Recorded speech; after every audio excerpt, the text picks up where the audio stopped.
Good morning. Today we're going to discuss about instrumentation and nanomaterials. This is our fifth module, last module. To begin with instrumentation. What is instrumentation? Any analysis is carried out in chemistry is categorized into qualitative and quantitative analysis. So quantitative analysis or qualitative analysis can be done by instrumentation or volumetric analysis. So what do you mean by quantitative analysis?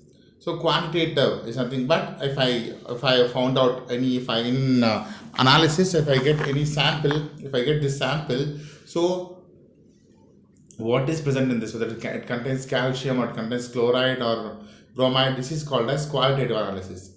So if I found out it contains calcium, how much amount of calcium is present, that is called as quantitative analysis. So quality is finding out the constant is called as quality and the weight is called as quantity.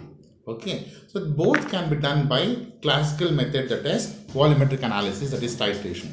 But the volumetric analysis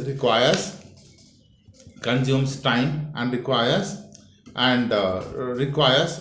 much amount of chemicals.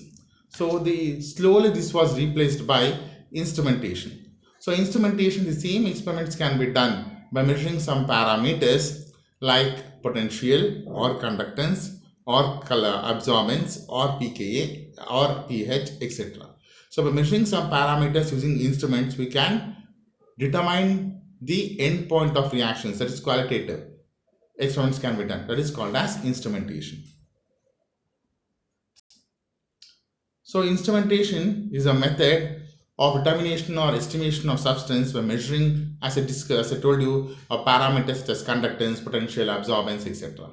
So example, potentiometric estimations, conductometric estimations, calorimetric estimation, determination of pH, flame photometric estimation, atomic absorption, spectroscopy, etc. So let us discuss one by one. To start with potentiometric estimation. So potentiometric estimation, the main principle here is the entire potentiometric estimation is dependent on Nernst equation. So what is Nernst equation? Nernst equation is E equals E naught plus 0.0591 by N log concentration of oxidized form by reduced form.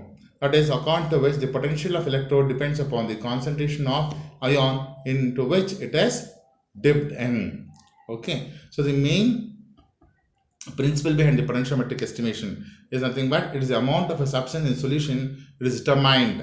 So how much amount of a substance is present during redox reaction. So during redox reaction, the sample will be estimated. Okay, so what happens? How much amount of the substance is oxidized or reduced will be determined, goes into electrodes. So what are those electrodes? It might be our reference electrode or indicator electrode. So the potentiometric estimations are estimations which involves measurement of electropotential of an indicator electrode with addition of a titrant. So we'll have two electrodes. One electrode is called as reference electrode, other electrode is called as indicator electrode. So reference electrodes are electrodes whose potential is known and is constant, whereas indicator electrodes are the electrodes whose potential is not known and the potential depends upon a solution in which it is dipped in. So reference electrodes are electrodes whose potential is known and is constant, whereas indicator electrodes are electrodes whose potential depends upon the solution in which it is dipped in. So indicator electrode is combined with the reference electrode of whose potential has to be determined. Okay, so reference electrode is combined with the indicator electrode. So reference electrode potential is constant. Okay, and dipped in a solution whose potential has to be determined. This is the basic theory behind that. So application can be used. It is used in potentiometric estimation, it is used in acid-base estimation, etc. So usually all redox reactions, potentiometric estimations means it is used in all redox reactions. So redox reaction estimations, it is used, acid-base reaction, that is neutralization reactions, it is used. So let us take an example of any of the redox reactions and let us see how this experiment is carried out. So redox reaction, as soon as we tell redox reaction, first thing which comes in our mind is potassium dichromate and FAS. So we can do this K2CR2O7 and FAS experiment using volumetric estimation. So K2CR2O7 is taken in the burette, FAS is taken in the conical flask. We're going to add some indicators such as ferroin and titrate until you get some color change. Okay, weinrite or so. So this same experiment can be done by potentiometric estimation. So that also we get reasons, but potentiometric estimations we get accurate reasons. So here burette we're going to take K2Cr2O7 solution. So in this, in the beaker we're going to take FAS, and we're going to add one test tube of dilute sulfuric acid. We're adding sulfuric acid because FAS means ferrous ammonium sulfate. So ferrous is nothing but Fe2 plus. This Fe2 plus will get oxidized to Fe3 plus before adding potassium dichromate. So when you add K2Cr2O7, what happens? K2Cr2O7 will oxidize the Fe2 plus to Fe3 plus. By knowing the volume of Fe2 plus oxidized to Fe3 plus, when knowing the volume of K2Cr2O7 required to oxidize Fe2 plus to Fe3 plus, we're going to determine the strength of the FAS. Okay, but here before adding K2Cr2O7 itself, Fe2 plus is getting oxidized to Fe3 plus. It is called air oxidation. So in order to prevent this air oxidation, we're going to add dilute sulfuric acid.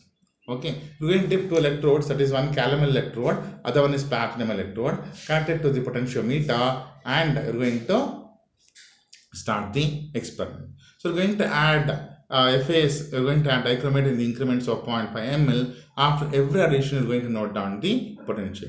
So initially, the potential will increase, and near the end point, there will be a sudden jump in potential, and later there is a decrease in sudden jump in potential. After there is a sudden jump in potential, we're going to take 4 more rings and stop the experiments. So later we're going to plot a graph of delta E by delta V versus volume of K2Cr2O7 and determine what is the volume of K2Cr2O7 required to neutralize the FAS present in the beaker.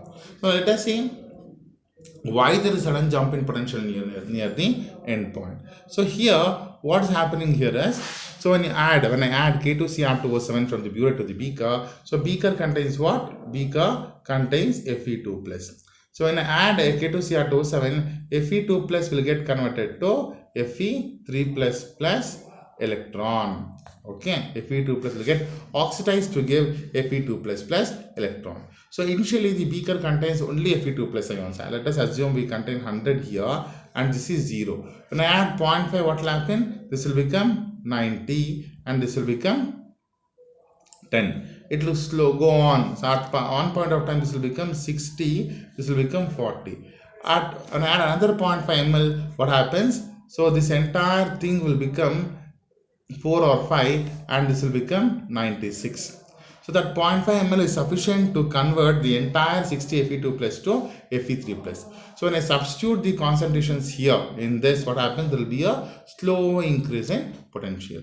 Now what's happening? The entire Fe2 plus is oxidized to Fe3 plus. So even now when you add K2Cr2O7 to FAS, the potential will increase. So why it will increase? Because now the potential depends upon the chromium ion. So when Fe2 plus is getting oxidized to Fe plus 3, so you're adding K2Cr2O7, right? So when you add K2Cr2O7, so here the oxidation state of chromium is plus 6. Okay, so when that oxidation is occurring, Cr plus 6 will accept 3 electrons and is getting reduced to Cr plus 3. So this reaction occurs until Fe2 plus is getting oxidized to Fe plus 3. Once entire Fe2 plus is oxidized to Fe plus 3, now what happens? The extra added K2Cr2O7 remains in the beaker as K2Cr2O7. That implies the Cr plus 6 concentration increases drastically. What is this? Oxidized form. So now the entire Nernst equation form changes. That is, it will become E equals E naught plus 0.0591 by N concentration of Cr plus 6 divided by concentration of Cr plus 3. So the Cr plus 3 is standard, it is constant. Let us assume it is 100. So I'll add 0.5 ml of K2Cr2O7. When I add 0.5 ml of K2Cr2O7, it will remain in the beaker as it is. So let us assume 1.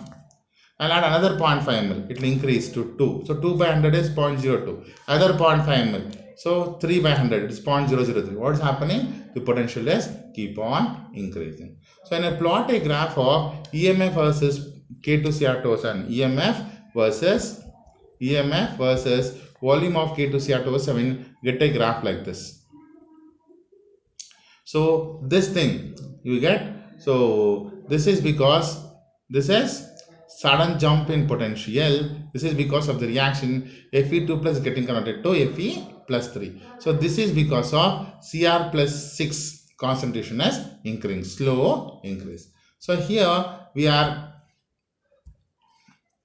plotting a graph of delta E by delta V versus, this is how, whatever I have explained there, everything I have put in the points here, you can see. So after the entire experiment is completed, we're going to plot a graph of, instead of plotting EMF versus volume of K2Cr2O7, we're going to take first derivative of EMF with respect to volume, that is delta E by delta V, and we're going to plot against K2Cr2O7. So we get this graph. So this is called, so by knowing the volume of K2Cr2O7 consumed, we can calculate the normality, that is the strength of FAS present, and also the amount of FAS present. We're going to first calculate the normality of FAS and later the amount of FAS present in a given sample. Okay, thank you.